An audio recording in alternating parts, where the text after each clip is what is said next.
Don't forget to subscribe and press the bell icon to never miss a video from testbook.com.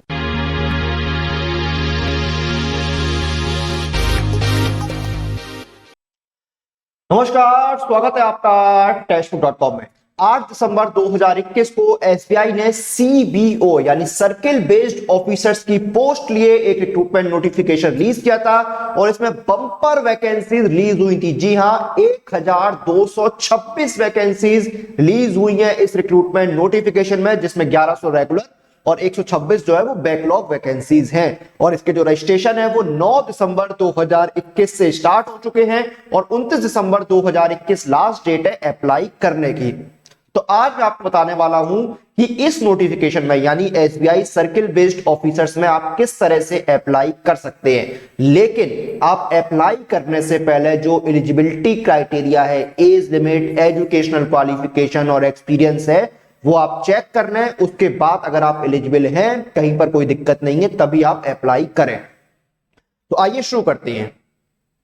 सबसे पहले देखिए, आपको ये direct link है जहां से आप एसबीआई के कैरियर सेक्शन पर विजिट कर सकते हैं। इस लिंक पर आप जाइए। तब इस लिंक पर आप जाएंगे तो इस तरह का एक पेज ओपन हो जाएगा कैरियर सेक्शन का। इसमें देखिए येलो कलर के बॉक्स में लिखा हुआ है लेटेस्ट अनाउंसमेंट्स। तो इस लेटेस्ट अनाउंसमेंट वाले सेक्शन में जो पहला इस समय नोटिस आपको दिख रहा है वो यही है, सर्किल बेस्ड ऑफिसर्स का। इसमें डाउनलोड एडवर्टीजमेंट और अप्लाई ऑनलाइन वाला आपको ऑप्शन दिख रहा है। तो अप्लाई ऑनलाइन वाले ऑप्शन पर क्लिक कर दीजिए। अब आप देखिए एक पेज पर आ गए। यहां पर इस पे देखिए आपको click here for new registration, आपको नया रजिस्ट्रेशन करना है। अगर आप ऑलरेडी रजिस्टर्ड है तो लॉग इन कर लीजिए, लेकिन नया रजिस्ट्रेशन कैसे करना है वो मैं आपको बताता हूं। तो click here for new registration पर क्लिक कीजिए। जब इस पर आप क्लिक करेंगे तो इस तरह का एक पेज ओपन हो जाएगा। यहां पर आपको सबसे पहले अपना बेसिक इन्फो डालना है। अपना फर्स्ट नेम डालिए, उसको कंफर्म कीजिए, मिडिल नेम डालिए, कंफर्म कीजिए, लास्ट नेम डालिए, कंफर्म कीजिए। आपका फुल नेम यहां पर ऑटोमेटिकली आ जाएगा। अपना मोबाइल नंबर डालिए, उसको कंफर्म कीजिए, ईमेल आईडी डालिए, उसको कंफर्म कीजिए और सिक्योरिटी इमेज जो है उसको बॉक्स में डालिए। मोबाइल नंबर और ईमेल आईडी इंटर करते समय बहुत ही सावधानी रखिएगा, क्योंकि फ्यूचर में आपसे किसी भी तरह के कम्युनिकेशन के लिए इसी मोबाइल नंबर और ईमेल का इस्तेमाल किया जाएगा।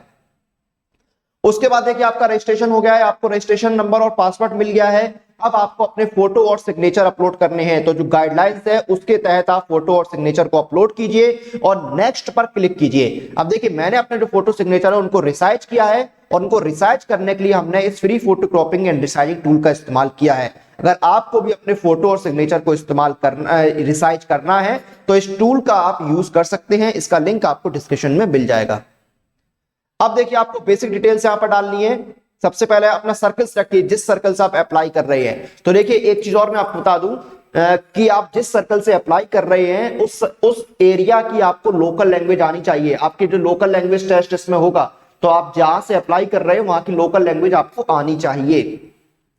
तो सर्कल सेलेक्ट कीजिए, फिर स्टेट सेलेक्ट कीजिए जिससे आप अप्लाई करना चाहते हैं। ऑफिशियल लैंग्वेज यहाँ पर हिंदी है राजस्थान की, तो ऑटोमेटिक आ गया यहाँ पर। फिर देखिए यहाँ पर do you have the 10th और 12th standard marksheet certificate evidencing having studied official language. तो यस या नो में आंसर कीजिए। उसके बाद अपनी कैटेगरी सिलेक्ट कीजिए, अपनी सबकास्ट सिलेक्ट कीजिए। उसके बाद देखिए यहाँ पर कुछ सवाल हैं जिनको आपको आंसर करना है। क्या आप ऐसे पर्सन हैं जिनको 40% से ज्यादा डिसेबिलिटी है? तो यस या नो में आंसर कीजिए। डिसेबिलिटी का टाइप बताइए, सब टाइप बताइए। डिसेबिलिटी फॉर D&E सब टाइप ऑफ डिसेबिलिटी बताना है। उसके बाद सब टाइप ऑफ मल्टीपल डिसेबिलिटी यहाँ पर आपको बताना है। अब आपको कुछ सवाल है, उनके यस या नो में आंसर करने हैं। अगर आप सेरिब्रल पैल्सी से अफेक्टेड हैं और आपकी राइटिंग स्पीड जो है वो अफेक्टेड है, तो यस या नो में बताइए। उसके बाद अगर यस करते हैं तो क्या आपको एग्जाम में कंपलसरी टाइम चाहिए है? फिर आपका अगर राइटिंग हैंड, क्या आपका राइटिंग हैंड जो है वो अफेक्टेड है, जिस हाथ से आप लिखते हैं, जो डोमिनेंट हैंड है वो अफेक्टेड है? यस या नो में आंसर कीजिए। अगर यस करते हैं तो क्या आपको एग्जाम में कंपलसरी टाइम चाहिए है? उसके बाद क्या do you intend to use the scribe service of scribe? Yes या नो में आंसर कीजिए। I accept the guidelines for scribe, इस पर टिक कर दीजिए अगर आप स्क्राइब की सर्विस यूज कर रहे हैं। फिर आप रिलीजन, जिस धर्म से आप बिलोंग करते हैं वो बताइए। अगर आप रिलीजियस माइनॉरिटी कम्युनिटी से आते हैं तो यस कीजिए, वरना नो कर दीजिए। अपनी नेशनलिटी बताइए। अगर आप एक्स सर्विस मैन है तो यस कर दीजिए। यस करते हैं तो सर्विस पीरियड अपना बताइए, कितने मंथ का है आपका। फिर are you working with subsidiaries and scheduled commercial bank? Yes या नो में आंसर कीजिए। Are you already working in SBI in the clerical supervisory cadre? Yes या नो में आंसर करना है आपको। Whether you have earlier employed to State Bank of India and resigned from the bank in officer cadre? Yes या no में answer करना है। Have you earlier employed in State Bank of India, resign from the bank in clerical cadre, yes या no में answer करना है आपको। Is are the adverse report regarding character and anti and moral turpitude, yes या no में आपको इसको answer करना है। फिर आप जिस स्टेट से बिलोंग करते हैं, आपका एग्जाम सेंटर आप कहां पर किस स्टेट में चाहते हैं वो आपको बताना है, एग्जाम सेंटर का सिटी बताना है, अपनी आईडी प्रूफ आप जो उनको बतानी है, जब आप एग्जामिनेशन पे लेके जाएंगे उस आईडी प्रूफ को आपकी जानकारी देनी है, जैसे मैंने आधार कार्ड बताया है उसका नंबर आपको देना है। फिर अपनी डेट ऑफ बर्थ आपको डालनी है, डेट मंथ और ईयर के फॉर्मेट में, अपना जेंडर बताना है कि आपका कोई ट्विन यानी जुड़वा भाई या बहन है, यस या नो में आंसर करना है। अगर है तो उनका नाम बताइए, उनका जेंडर बताइए, अपना मैरिटल स्टेटस बताइए, अपने फादर का नाम डालिए, अपनी मदर का नाम डालिए। यहाँ पर ये मैंने आपको देखिए फादर का नाम डालना है, मदर का नाम डालना है। उसके बाद देखिए आपको अपना एड्रेस डालना है, करस्पॉन्डेंस का एड्रेस डालना है, फिर अपना परमानेंट एड्रेस डालना है। एड्रेस में आपको अपना हाउस नंबर डालना है, यहाँ पर अपना डिस्ट्रिक्ट डालना है, स्ट्रीट डालनी है, स्टेट डालना है, पिन कोड डालना है। अगर आपका करस्पॉन्डेंस और परमानेंट एड्रेस सेम है तो सेम एज एड्रेस और करस्पॉन्डेंस पर टिक कर दीजिए, दोनों एड्रेस आपके जो है वो ऑटोमेटिकली फिल हो जाएंगे। अपनी डिटेल्स को वैलिडेट कीजिए, सेव एंड नेक्स्ट पर क्लिक कीजिए।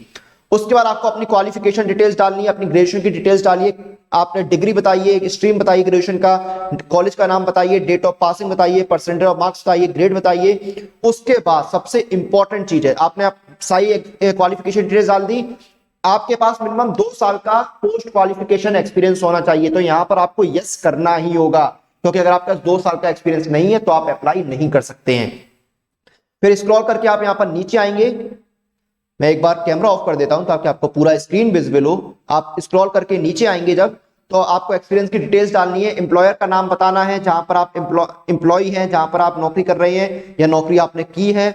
उसके बाद आपको डालना है अपना डेजिग्नेशन, फिर आपको डालना है कब से कब तक काम किया, अपनी ड्यूटी ऑफ नेचर बताना है, नेचर ऑफ ड्यूटी बताना है, रिमार्क रीजन ऑफ लिविंग कितना एक्सपीरियंस है वो आपको बताना है। फिर लैंग्वेज आपको कौन सी आती है, हिंदी, ये तो ऑफिशियल लैंग्वेज है स्टेट की, ये तो आपको आनी चाहिए। उसके अलावा कोई लैंग्वेज आपको आती है तो आप बता दीजिए, जैसे मुझे हिंदी और इंग्लिश बोलनी भी आती है, पढ़नी भी आती है, लिखनी भी आती है। अपनी डिटेल्स को वैलिडेट कीजिए, सेव एंड नेक्स्ट पर क्लिक कीजिए। उसके बाद देखिए आपके फॉर्म का प्रीव्यू आ गया है, तो सबसे ऊपर यहां पर आपके फोटो के नीचे लिख के आ रहा है I confirm that this is my photo, इस पर टिक कर दीजिए, यानी आप कंफर्म कर रहे हैं कि आपकी फोटो है। उसके बाद स्क्रॉल करके सबसे नीचे आइए तो डिक्लेरेशन में आई एग्री पर टिक कर दीजिए, और सिग्नेचर के नीचे लिखा है I confirm that this is my signature, तो इस पर टिक कर दीजिए और कंप्लीट रजिस्ट्रेशन पर क्लिक कीजिए। अब आपको देखिए अपने यहाँ पर कुछ डॉक्यूमेंट्स अपलोड करने हैं, अपना आईडी प्रूफ अपलोड करना है, date of birth proof upload करना है, job profile, resume, educational certificate, experience certificate, form 16 salary slip, इनको आपको अपलोड करना है पीडीएफ फॉर्मेट में। ये सारे डॉक्यूमेंट्स अपलोड कर दीजिए और फिर सिक्योरिटी कोड बॉक्स में डालिए, सेव एंड नेक्स्ट पर क्लिक कीजिए। अब देखिए 750 रुपए की एप्लीकेशन चार्जेस है, यहाँ पर सिक्योरिटी कोड डालिए बॉक्स में, सबमिट पर क्लिक कीजिए। आप पेमेंट पेज पर रिडायरेक्ट हो गए हैं, तो यहाँ पर आप जिस मोड से चाहें वो पेमेंट कर सकते हैं। अलग अलग मोड दिए हुए यहाँ पर पेमेंट के, आप credit card, debit card, ATM, internet banking, wallet, cash, QR code, UPI, जिससे चाहे पेमेंट कर सकते हैं। डिटेल्स फिल कीजिए, पेमेंट कंप्लीट कीजिए। पेमेंट कंप्लीट होते ही आपका जो रजिस्ट्रेशन है वो भी कंप्लीट हो जाएगा। तो ये था ऑनलाइन अप्लाई करने का पूरा process SBI circle based officers में, जहां पर 1226 वैकेंसीज निकली हुई हैं। 9 दिसंबर से इसके रजिस्ट्रेशन स्टार्ट हो चुके हैं, और जो लास्ट डेट है अप्लाई करने की वो है आपकी 29 दिसंबर 2021। तो अगर आप इसलिए एलिजिबल हैं और अप्लाई करना चाहते हैं तो 9 दिसंबर से लेकर 29 दिसंबर तक अप्लाई कर सकते हैं। आप एसबीआई के ऑफिशियल वेबसाइट के कैरियर सेक्शन में जाइए और वहां पर आपको पूरा क्या प्रोसेस करना है वो मैंने आपको इस वीडियो के अंदर बताया है। तो अप्लाई करने का पूरा प्रोसेस क्या है वो तो मैंने आपको इस वीडियो के अंदर बता दिया है, लेकिन जब अलग अलग एग्जाम्स के लिए नोटिफिकेशन रिलीज होते हैं रिक्रूटमेंट के, तो उनकी तैयारी कैसे करनी है वो मैं आपको बताता हूं। तो अलग अलग एग्जाम्स की कंप्लीट प्रिपरेशन के लिए जो सबसे अच्छा ऑप्शन है वो है ये टेक्स्ट बुक पास, क्योंकि इस एक पास के साथ आप तैयारी कर सकते हैं 440 प्लस एग्जाम्स की, और इसमें आपको मिलते हैं 30,000 से ज्यादा मॉक टेस्ट। और अभी चल रही है 24 आवर्स के लिए मेगा सेल, यानी आपको ईयरली टेस्ट बुक पास पर मिल रहा है 50 रुपीज का डिस्काउंट, यानी सिर्फ ₹349 में आपको मिल रहा है ईयरली टेस्ट बुक पास, जिससे घर बैठे आप 440 प्लस एग्जाम्स की तैयारी कर पाएंगे 30,000 से ज्यादा मॉक टेस्ट के साथ। तो ये था स्टेट बैंक ऑफ इंडिया में सर्किल बेस्ड ऑफिसर्स में अप्लाई करने का स्टेप बाय स्टेप पूरा प्रोसेस। इसी के साथ इस वीडियो और इस जानकारी को हम यहां पर खत्म करते हैं। आप लोग अपनी एग्जाम प्रिपरेशन और एग्जाम रिलेटेड सभी अपडेट्स के लिए टेक्स्ट बुक के साथ बने रहिए। Press the bell icon for all the latest update regarding your exam.